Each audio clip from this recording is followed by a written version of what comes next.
एक सेकंड मेरी बात सुनिए, आराम से मेरी बात समझिए ना, हल्ला उठाइए ना, शोर मचाइए। जी। माननीय मुख्यमंत्री जी से इस संबंध में कोई वार्ता नहीं हुई है। माननीय मुख्यमंत्री जी से मिल करके मैं आया, विभाग की प्रगति के बारे में बोला है, और जो जिस विषय में आप लोग कहना चाह रहे हैं उसको देख रहे हैं, समीक्षा कर रहे हैं, जो उचित कदम होगा उसको। लेकिन के पाठक भी मौजूद थे, के पाठक भी मौजूद थे वहाँ, के पाठक आप लोगों को मालूम होगा, हमको तो नहीं मालूम। क्या बात हुई सर आपकी? ये तो कहा तो दिए ना कि भाई जो बातें हुई विभाग के प्रगति संबंध में बातचीत करें तो हो गया। एक ही बात हो, कौन कौन लोग मौजूद थे मंत्री जी वहाँ, कौन कौन लोग? मैं जो आप कह रहे हैं वो उनको तो मैंने नहीं, जो आपने कहा एशिया साहब तो वहाँ नहीं थे। मुख्यमंत्री ये क्या है इस मामले में? लीजिए ना जब क्या कर, हम नहीं बोला, मैं आप बताइए जब आप ऐसा आपको क्यों बुलाया गया था? सुलझ गया मंत्री जी, हम आए थे, हमको बुलाया नहीं मंत्री जी विवाद सुलझ गया, मंत्री जी पत्र को लेकर जो विवाद था वो खत्म हो गया, वो क्या मैं कह रहा हूँ उसकी समीक्षा कर रहा हूँ। बिहार में अधिकारी और मंत्री जी में ठन गई है।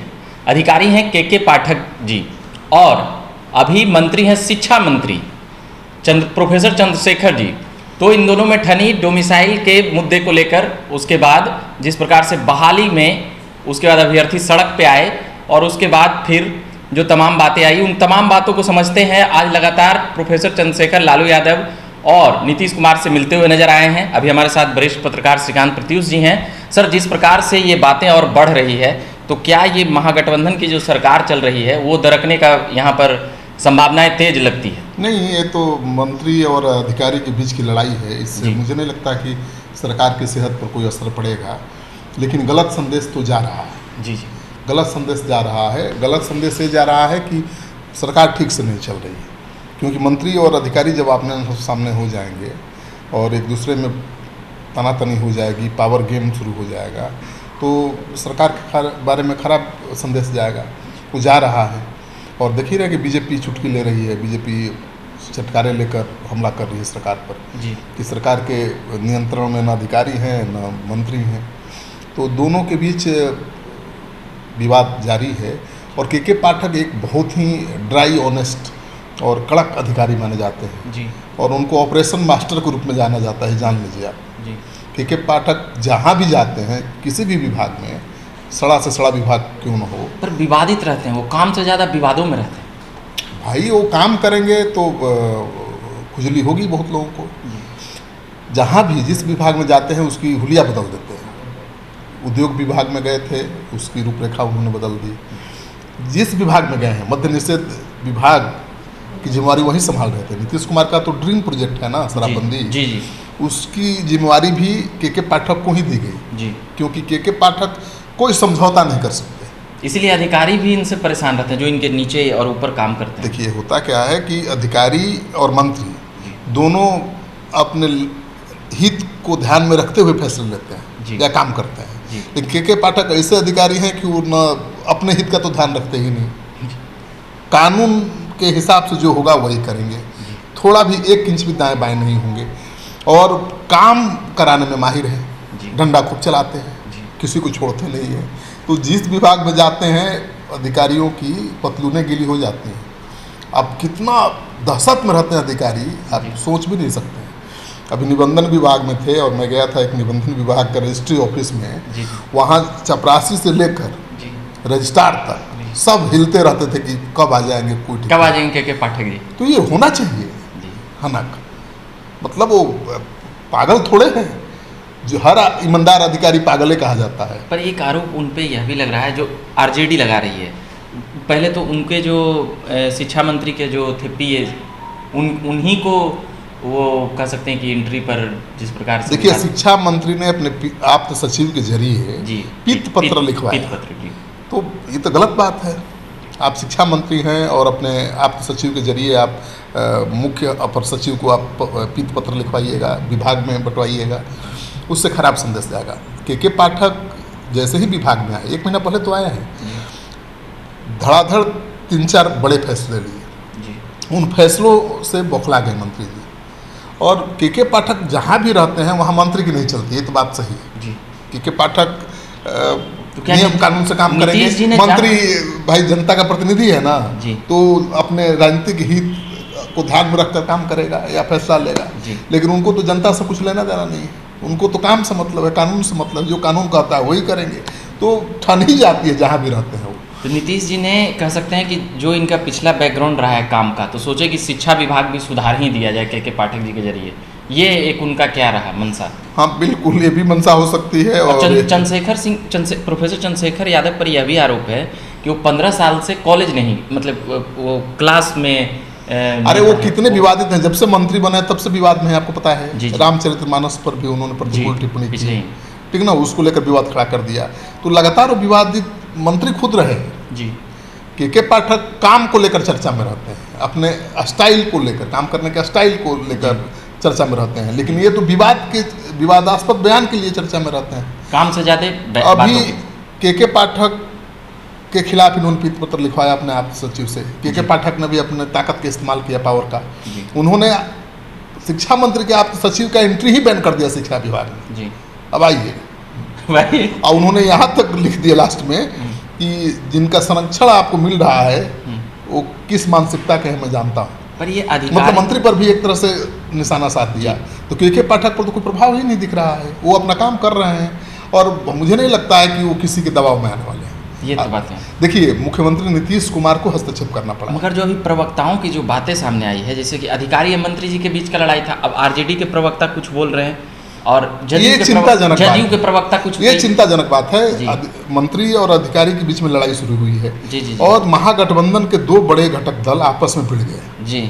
अब जेडीयू के प्रवक्ता नीरज कुमार का बयान देख लीजिए, श्रवण कुमार मंत्री हैं उनका बयान देख लीजिए, वो के पाठक की तारीफ कर रहे हैं। तो कह रहे हैं कि के पाठक एक कड़क और ईमानदार अधिकारी हैं, वो जो भी काम कर रहे हैं अच्छा कर रहे हैं। शिक्षा विभाग में बहुत महत्वपूर्ण फैसले उन्होंने लिए हैं, बहुत अच्छा काम किया है। श्रवण कुमार भी ऐसा ही कर रहे हैं। दूसरी तरफ आरजेडी के भाई वीरेंद्र का बयान आया जी। उन्होंने कहा कि ऐसे पागल अधिकारी को तो कान पकड़ के निकाल देना चाहिए, दलित विरोधी ये भी। और एक मंत्री का बयान ये आया कि वो दलित विरोधी हैं। भाई, अधिकारियों पर इस तरह का आरोप नहीं लगाना चाहिए जी। अब वो विभागीय जो अधिकारी हैं उन पर दबाव बना रहे हैं काम करने के लिए, तो ये थोड़े देखेंगे कौन ब्राह्मण है, कौन दलित है, कौन पिछड़ा है, अति पिछड़ा है। अधिकारी तो अपना टारगेट पूरा करेगा, विभाग में जो जिम्मेवारी दी गई है उसको पूरा करेगा और पूरा करने के लिए हर कर्मचारी पर, अधिकारी पर दबाव बनाएगा। वो शिक्षकों के अटेंडेंस के साथ छात्रों के भी अटेंडेंस के लिए कड़ाई कर रहे थे। छात्रों के साथ शिक्षकों के अटेंडेंस को लेकर कड़ाई कर रहे हैं। जैसे महादलित टोलों में शिक्षक, टोलों में जो पढ़ाई होती है वहाँ जाते ही नहीं शिक्षक। महादलित टोलों में पढ़ाने वाले भी महादलित ही हैं और वो बच्चों को पढ़ाते ही नहीं हैं। तो उनकी नियमित उनकी हाजिरी लगाने के लिए अगर वो व्यवस्था कर रहे हैं तो क्या गलत कर रहे हैं कि नहीं भाई, आप पैसा लेते हैं, वेतन लेते हैं, सरकार के लिए काम करते हैं तो आपको काम करना पड़ेगा। अब इस पर कोई दलित मंत्री कह दे कि दलित विरोधी फैसला है, तो क्या महागठबंधन की सरकार मतलब ब्राह्मण होने के नाते टारगेट कर रही है के पाठक को? ये भी बातें आ रही। अब ये कहना बड़ा मुश्किल है। अब अधिकारी के लिए हर सरकार एक ही तरह। एक बात और आ रही है कि विजय चौधरी जी से भी चल गए हैं अभी मिलने के लिए। कौन? ये मंत्री जी के पाठक किसी नेता से मिलने नहीं जाएंगे। के पाठक नहीं, ये चंद्रशेखर गए। चंद्रशेखर को तो मुख्यमंत्री ने भी बुलाया जी। मुख्यमंत्री नीतीश कुमार को भी हस्तक्षेप करना पड़ा है। उन्होंने के पाठक को भी बुलाया और मंत्री को भी बुलाया सीएम आवास में, आधे घंटे तक बैठक की। और मुझे लगता है कि मंत्री जी को कड़ी फटकार लगी है, जमकर क्लास लगाया। 1-2 दिन में इस्तीफा बाहर जब निकले नीतीश कुमार से मिलकर तो उनके तेवर नरम दिखे। उन्होंने बोला ही नहीं, उन्होंने बोला विभागीय कुछ काम था, उसको बारे में जानकारी देने मुख्यमंत्री के पास आए थे। उन्होंने एक बार भी नहीं कहा कि के पाठक के साथ उनको बुलाया गया था और क्या कहा गया। लालू यादव से भी मिले थे नीतीश कुमार से मिलने के पहले, और उन्होंने लालू यादव से भी पूछा कि भाई अधिकारी बड़ा होता है कि मंत्री बड़ा होता है। लालू यादव ने क्या कहा ये तो उन्होंने नहीं बताया, लेकिन इनको बहुत बड़ा आश्वासन भी नहीं मिला है। तो यहाँ पे मंत्री जी फंस गए अधिकारी जी के सामने, ये कहा जा सकता है। अब फंसे ही हुए हैं, अब मंत्री हैं नहीं भी हैं। तो इस बीच में हो सकता है मंत्री हैं नहीं भी हैं, वो अब कुछ कर नहीं पाएंगे विभाग में। कुछ ऐसा हो सकता है कि इस्तीफा हो जाए, ऐसे ही सिचुएशन में इस्तीफा होता है। अब थोड़ा जिस तरह से वो तेवर अपना दिखाते हैं और बोलने के लिए जाने जाते हैं, गट्स होगा तो इस्तीफा दे देना चाहिए मुझे लगता है। जब आप कह रहे हैं कि आपका अधिकारी ही नहीं सुन रहा है, आप सचिव की एंट्री ही शिक्षा विभाग में बैन हो गई है, तो उस विभाग में आप मंत्री रह के करेंगे क्या? क्योंकि मंत्री जो भी काम करता है अपने आप सचिव के जरिए ही करता है, और उसकी एंट्री पर शिक्षा विभाग में बैन है। इसमें सही और गलत कौन है, मतलब समझ में नहीं, कन्फ्यूजन हो रहा है। भाई देखिए, पहली बात तो ये समझिए कि नेता अब अपने हित को, राजनीतिक हित को ध्यान में रखकर फैसले लेता है, कोई काम करता है। अधिकारी ऐसा नहीं करता। अधिकारी को जनता के प्रति कोई जवाबदेही भी नहीं है।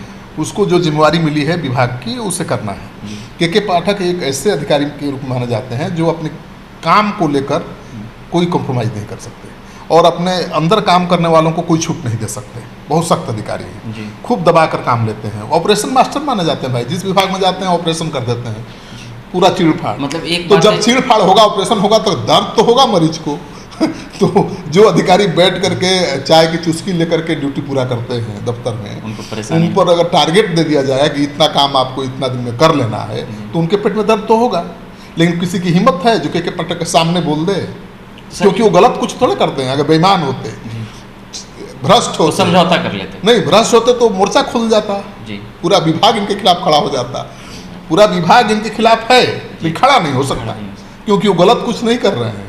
वो नियम कानून के हिसाब से ही करते हैं जो भी करते हैं। तो एक बात और उनको मुझे लगता है कि मुख्यमंत्री भी हस्तक्षेप नहीं करेंगे उनके काम काज में। करना होता तो इतना महत्वपूर्ण विभाग जो मध्य प्रदेश विभाग है वो नहीं देते, उसकी जिम्मेवारी। शिक्षा विभाग बहुत महत्वपूर्ण विभाग है, उसकी जिम्मेवारी नहीं देते। निबंधन विभाग भी उनके पास था, उसमें भी आप जाकर देख लीजिएगा। किसी कर्मचारी से आज भी पूछ लीजिए कि निबंधन विभाग में जब थे तो क्या माहौल था। तुती बोलती थी उनकी तुती क्या, दहशत है। वो एक दहशत का नाम है के पाठक जी। तो वो काम करने के चलते हो, ऐसा थोड़ा है कि वो अपशब्द के कारण भी इनका थोड़ा बढ़ गया था। ठीक है, कई बार वो ऐसे ऐसे बयान उनके आए हैं जिसको लेकर उनकी शिकायत भी हुई है, निंदा भी हुई है। ठीक है, हर आदमी पर कोई आदमी परफेक्ट थोड़े होता है, लेकिन काम काज में लेकर, ईमानदारी को लेकर कोई उन पर उंगली नहीं उठा सकता, ये तो सच है। और अब तो मंत्री जी हैं। अब इसमें दो चीजें समझ में आ रही है, चलने वाला तो है नहीं कुछ। दो चीजें समझ में आ रही है, या तो चुप से बैठ जाएं या तो इस्तीफा दे दें। ये दो बातें बिल्कुल, वो अब अपने पावर का इस्तेमाल तो नहीं कर सकते जो चाहते थे। वो तो तबादले का कारोबार तो शिक्षा विभाग में नहीं चल पाएगा। वो के पाठक अपने हिसाब से चलाएंगे विभाग जब तक उनके हाथ में है। और मंत्री जी जब इतना खराब संबंध हो गया है तो उसमें मंत्री बने रहने का भी कोई मतलब नहीं है, क्योंकि वो कोई काम नहीं कर पाएंगे। अब इतना गट्स हो तो मार सकते। सरकार देखिए, सरकार किसका साथ देती है जी? कोई भी सरकार हो, नीतीश कुमार की नहीं, किसी भी सरकार का चरित्र समझ लीजिए। दो लोगों में लड़ाई होगी तो सरकार उसी का साथ देगी जो मजबूत होगा। यहाँ पे शिक्षा मंत्री जी कमजोर पड़ गए। बिल्कुल, न पार्टी साथ दे रही है, न लालू जी साथ दे रहे हैं, न नीतीश जी साथ दे रहे हैं। लालू जी कैसे साथ देंगे? शिक्षा मंत्री के चलते सरकार थोड़ा गिरा लेंगे वो। नीतीश कुमार भी नहीं मानेंगे यहाँ पर। अगर अधिकारी के खिलाफ कोई आरोप होता, अगर वो कुछ गलत कर रहे होते तो नीतीश कुमार हस्तक्षेप करते, लेकिन जब वो गलत नहीं है, सही फैसले ले रहे हैं, तो नीतीश कुमार भी उनके खिलाफ कुछ नहीं कर सकते, ना करेंगे। और लालू यादव क्यों गलत फैसला लेने के लिए नीतीश कुमार पर दबाव डालेंगे? अभी तो ऐसे ही महागठबंधन की सरकार संकट में है, विपक्ष के निशाने पर है। बिल्कुल, तो लालू यादव से भी मिले थे, वहाँ भी कोई आश्वासन नहीं मिला। नीतीश कुमार के यहाँ मिले थे, वहाँ क्लास लगी है ऐसा लगता है, क्योंकि उनके तेवर नरम दिखाई दिए हैं। अब आगे गट्स वाले होंगे तो इंतजार करिए, इस्तीफा भी दे सकते हैं। चलिए, तो ये बात थी मंत्री जी और अधिकारी जी की। बाकी तमाम बातें वरिष्ठ पत्रकार श्रीकांत प्रत्युष जी ने समझा दिया है।